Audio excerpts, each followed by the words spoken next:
PM news 365 এর সাপ্তাহিক মুক্তকণ্ঠ মুখোমুখি অনুষ্ঠান বাঙালির মনের কথা প্রত্যেক রবিবার সন্ধ্যা 7টায়। কম্পন এক সময় গোটা রাজ্য পরিচালনা করেছে, কিন্তু আজকে জিরো। কেন হল?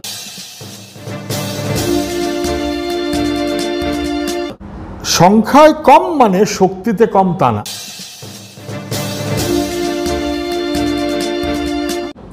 বিজেপির সঙ্গে রাজনৈতিক প্রতিহিংসা রয়েছে নাকি নীতিগত লড়াই রয়েছে?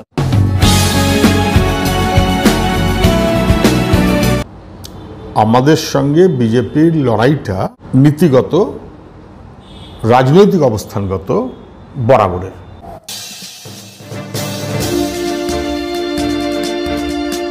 আপনারা কেন কঠোরভাবে এই এনআরসির বিরোধিতা করছেন?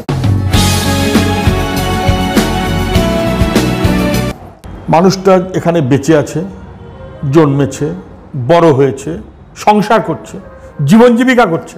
যে মানুষগুলো বছরের পর বছর যুগ যুগ ধরে এমনকি এখানে আছেন, 3 পুরুষ 5 পুরুষ 10 পুরুষ বাপ ঠাকুরদার আমল থেকে, তাদের পর্যন্ত বলা হচ্ছে কাগজ বার করুন।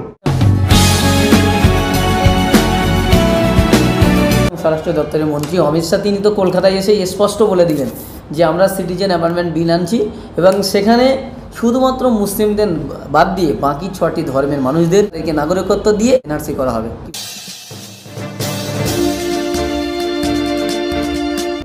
একদমই অপরাধ, একদমই জেনে শুনে 420 কথা বল। মদনজি বলেছিল না মুসলমানদের জন্য হাসপাতাল করব, তাহলে মুসলমানদের জন্য হাসপাতাল করব এই কথাটা যতটা অসভ্যতার মতো কথা, তেমনি মুসলমানদের বাদ দিয়ে বাকিদের নাগরিকত্ব দেবো সমান অসভ্যের মতন কথা।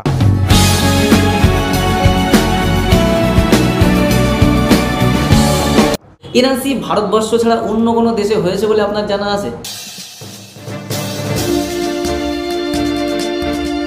তোমার যদি সন্দেহ হয় যাচ্ছে ভাই আপনার কাগজপত্র ঠিক নেই, তাহলে তুমি তার কাছে কাগজ চাও, তুমি মিলাও।